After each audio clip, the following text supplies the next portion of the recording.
Good afternoon, everybody. I apologize for my voice. I don't know, it's like usual. Like she said, I am leading Asongfac, and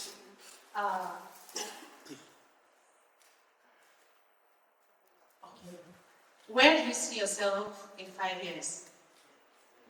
I know we've had that question so many times, right? And 5 years ago, when I got asked this question, my answer was space. Funny. Because for a Cameroonian in Cameroon, having space dreams is not just, it's not considered ambitious. It is being unrealistic. How did I even start talking of space? Like, why would I think I would be in space already? I'll take it back to the year 2008.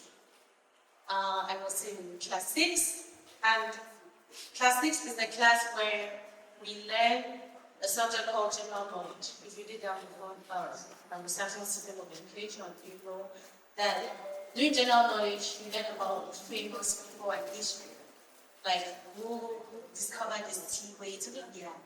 And one day my class teacher comes into class after class was, she writes about general knowledge, which is like, the first man who landed on the moon is called Neil Armstrong. See what? It's like, wait, what? What do you mean by the first man who landed on the moon is called Neil Armstrong? The moon is a place, and people have been to the moon. No way. How did Neil Armstrong get to the moon? I was curious.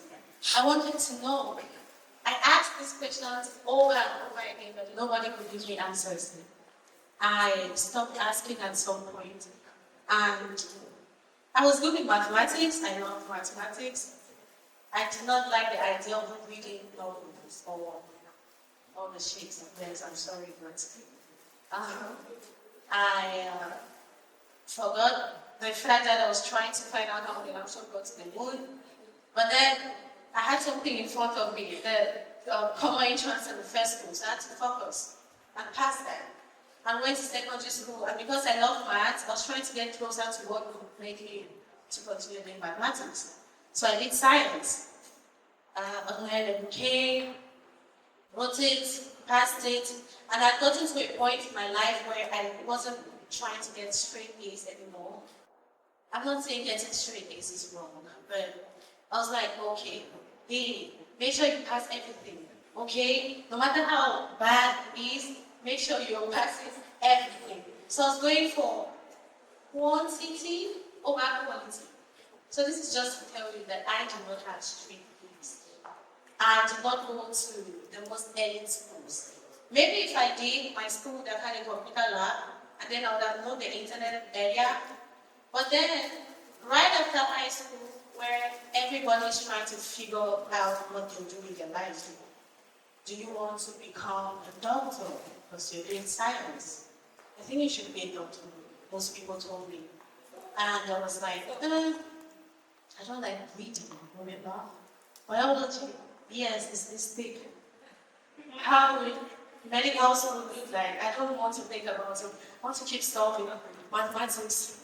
So, okay, be a maths teacher, because in Cameroon, if you become a teacher, in those days, I don't have this now, but you are sure to get a job after that. So go to exec or ENS, and I come from a family of teachers. All of my aunties and uncles are teachers, but none of them did science. So I did not really have someone who would hold my hand and tell me this is what you should do. So I was a first. I was trying to navigate this thing called life, and should I become a maths teacher? No. Okay. I have a little brother, or I have several little brothers, but there is this one which I used to love a lot, my sister. He usually had 2 A's. And I saw him suffer. I was like, okay, I'm gonna fix your problem. I'll become a doctor, but not the regular doctor like a physician. I'll become an odontologist to fix your tooth problem. So I had something to look forward to. I was like, okay, I'll do this medicine thing. I'll go for the thick books for my brother. But then we were, right after high school, I went to 12 classes, was studying for the medical entrance exam, and while studying for it, I had my friends say, it's good to just not put your, eggs all in one basket, spread it, try different things. Try tech, try Fed. There's this new school, well, not a new school, but there's this new entrance exam in Boya, where you get into the engineering school. Before it was through a NMD, which means you'll study your fast and based on your grades you get admitted. If they did that, I was never going to get into engineering school because remember I did not have the best grades. Okay. I love maths, I love physics. And this exam is happening the next day. And my friends are like, we're writing tomorrow, are you doing this? I'm like, okay. I'll call my dad, I called him, and he sent me money to go register for the college. I was not studying for this. My head was on becoming a dentist because this is the new thing that I like now to be. I went, saw the exam, maths and physics, yay. Wrote it, and guess what? When the results came out, I failed the medical entrance exam. But I passed the engineering entrance exam, and I was on the waiting list. Wow. I'm like, why am I on the waiting list? Anyways, I don't care about this thing. I'll go do 1 year in the engineering school, and then the next year I'll retake the medical entrance exam. I do not know what was ahead of me, literally. During the very first semester, we got exposed to the internet. I had a laptop. Wow, the internet is a tool. I had my classmates say, Google has access to everything. You can just put your assignment there and get the answer. I was like, oh, really? And then I remembered the Neil Armstrong story I had. Let's find out it was true. So I now had a Google. And I typed these exact same words. How did Neil Armstrong get to the moon? And that was it. That is how it came back to me. I saw rockets. He's called an astronaut. There's a field called space. What? No way, no problem. I want to go to the moon. I want to go to space. And I was studying for a degree in electrical and electronics engineering. And during the third year, we had to choose whether we want to specialize in power systems engineering or telecommunications engineering. I had discovered space. I was already studying for engineering. I was like, okay, I'm on track. But this is not even space engineering. How then do I prepare myself? Because I was like, it's fine, it's sorted. I'll do this now, and during the master's, I'll do a master's in space systems engineering. So, okay, I think I'll figure it out. I don't know how. Cameroon does not have a space program. There are no schools here that have interdisciplinary aerospace engineering. And I remember when I was trying to find out how the Armstrong got to the moon, I was like, maybe we got on a plane. Like, there were moments when I sat by myself and I would try to figure it out. Since there was no internet, we did not have a library where I could take a book and read. But I would sit down and try to think, how did the Armstrong get to the moon? Maybe he got on a plane. Should I become a pilot? Again, no schools in Cameroon where you can get trained to be a pilot. It's like, okay, fine. During the 10th year, since I was trying to leave what I was doing to space, we had to choose between telecoms or power systems. I was like, okay. During my research, I learned about satellites and satellite communications. And telecoms engineering sounded like the closest thing that would get me to building satellites. Maybe. Where? In Cameroon? Okay, good luck with that. I then decided to do telecoms engineering. But one thing for sure is I told everybody who cared to listen that I'm going to go to space. It must not be quite literal, I told them, but I will work in space. Again, unrealistic. 2019, one of my friends, again I told everybody who cared to listen, came across a post on Twitter. and he shared the link. It was a call for application for an essay competition. And then he was like, Lily, you know space, right? How about you apply for this? So the essay competition was asking to explain how space technology would solve the problems that we face in our country, especially achieving the SDGs, that's the United Nations Sustainable Development Goals. I did research, used the internet again, I read. Remember, I did not like reading big books, but then this was space, it's something I love. So I would read whatever for it. I read, and then wrote an essay and submitted it. And the results came back, and I won first place. Oh my goodness. I got the award, and it still sits in my home office today. Every time I look at it, I'm like, wow, how bold of you to think you will get into space and actually did it. But after winning that award, I felt motivated to keep researching. How do I really do this thing? I'm in Cameroon. There's no space program. I don't think I have the money, I and my family, to send me to go do space engineering in the abroad.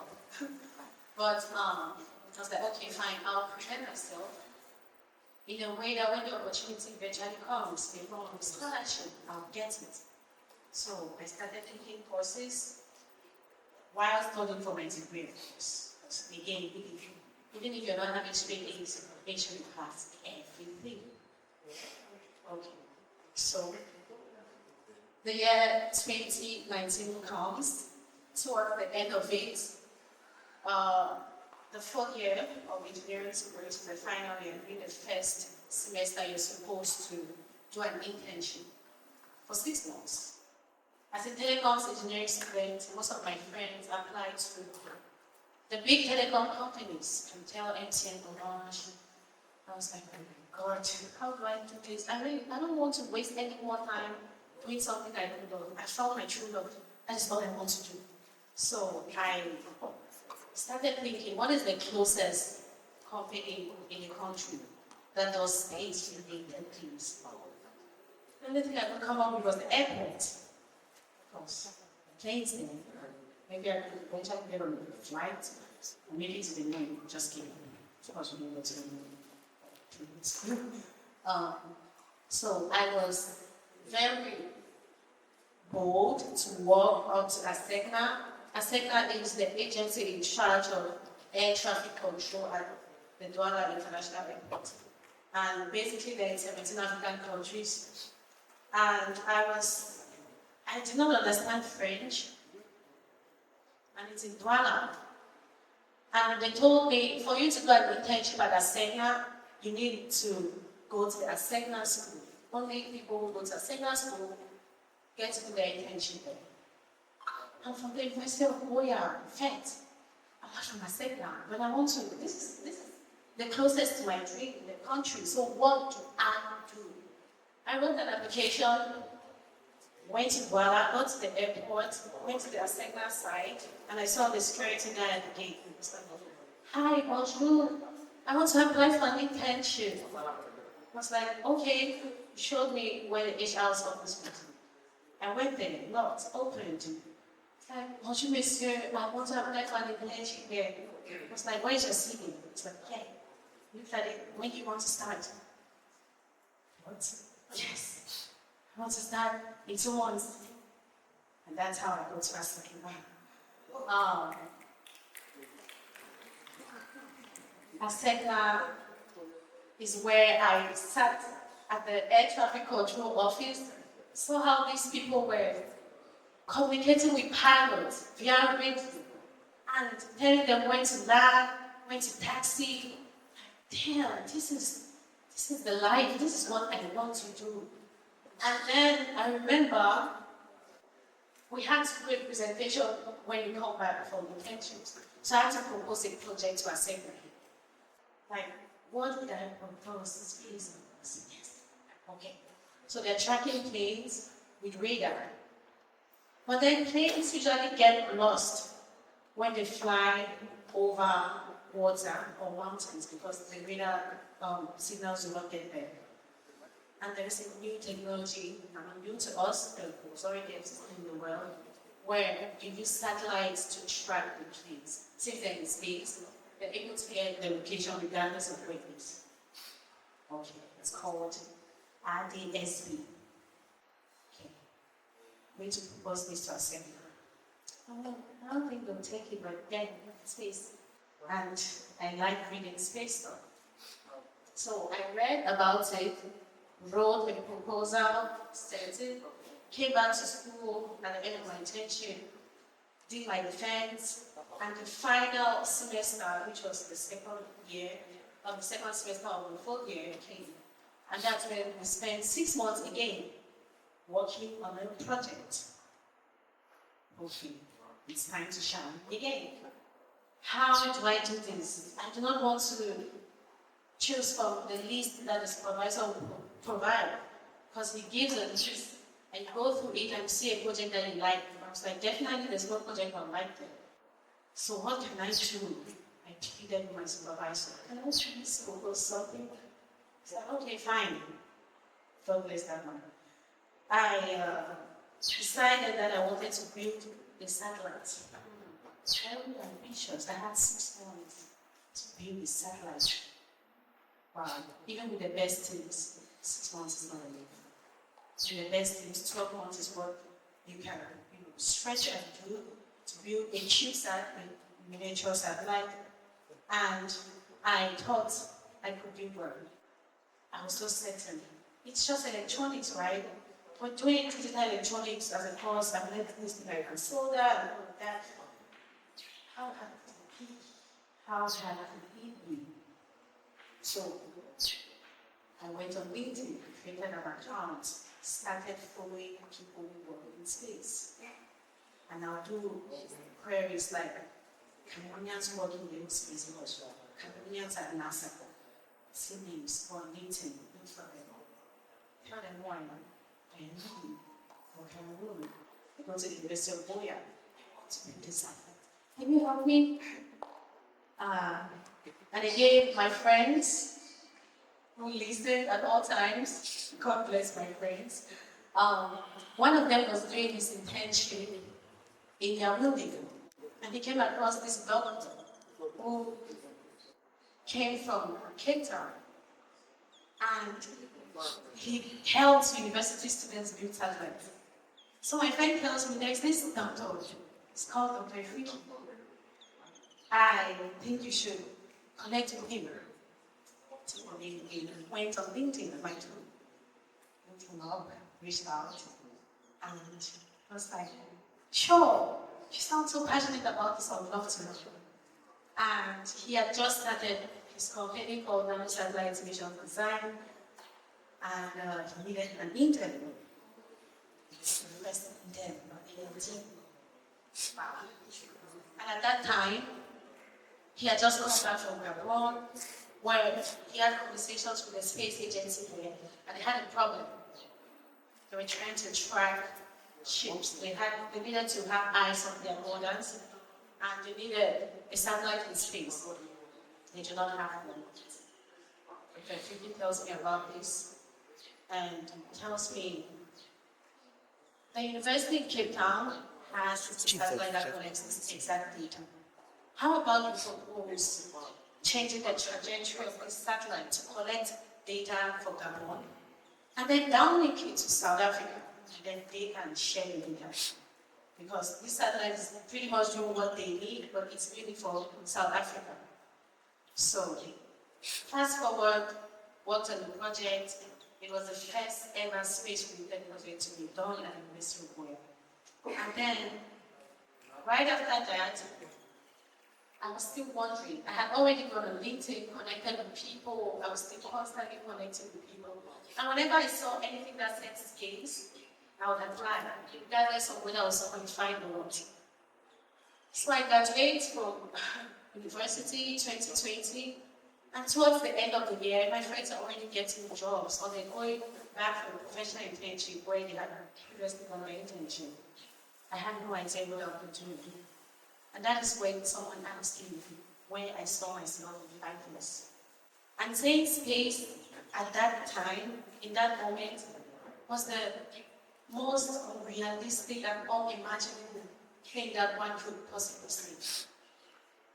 But then in 2021, among the things that I've been applying for, I got selected by the United Nations to attend the biggest space gathering that happens every year. First time on the plane, then of course. So I moved from seaplanes, take off and land every day at a set down to actually being in one and flying from that same airport. 2021, I met Dr. May Jemison, who is the first African-American astronaut, female astronaut in space. We met at this event. I was in a hall, in a room that was filled with thousands of people who work in space. And I was the only Cameroonian in that room. Tiny little girl. She had just turned 21, very excited about it. It's like, oh God, what do I even tell these people? I'm not working on any groundbreaking project. But then, I was always ready to tell them about my dream. I want to go to space. And I want to build things that go to space. If I don't get them myself, I want to build a satellite that will go there with my fingerprints. That's still me. And fast forward, kept going for events. I remember when my friends saw the flyer and they were like, "Oh, Lily, your talk should be titled How to Travel the World After Graduation." I was like, yeah, right. But my dreams took me to NASA, where I did an internship. So I moved from Googling how the Armstrong got to the moon, from searching first Cameroonian to work in space, or Cameroonians at NASA, and I was at the Jet Propulsion Laboratory in California, where I did a presentation to a group of engineers who are super smart. I'm like, how did I get here? I remember I did not have straight A's. I was just trying to make sure, I passed my quiz. But then, today, 5 years later, I would never have imagined not being here. I would never have imagined. And being the first Cameroonian in spaces, whenever I travel, I was like, I don't want it to end with me. I want children who are growing up in my country to know that opportunities exist in aerospace. And you don't need to be the smartest. You do not even necessarily need to do science. The exposure I've gotten in the space industry has shown me that space has a place for everybody. There's a field called space law. There is space medicine. There are accountants working in space. There's something called the new space economy. The possibilities are endless. And you can do it from wherever. I've been working in space for 5 years now. A remote job. Like, I did not even know that was possible. But I think Google has been my best friend. Because I have researched everything that came to mind. And I found answers and opportunities. So it could be space for you or not, it could be something else. It could be a business idea that is not even existing in Cameroon. But do not fear that you wouldn't get there. Just take steps. Just take steps, and before you know it, you'll be somewhere. Today I've won several awards, and I asked myself, Lily, 2020, would you have thought you'd be here? And this is the 5th year. No, like, this is that 5 years when we asked them in 2020. Now, where do you see yourself? And I wouldn't have known that I would be doing all of this. I hope this inspires you to to dream big, and to pursue that unimaginable future, because it's possible regardless of where you are born. And now, ladies and gentlemen, to something I've always genuinely wanted to say. Thank you so much for coming to my TED Talk.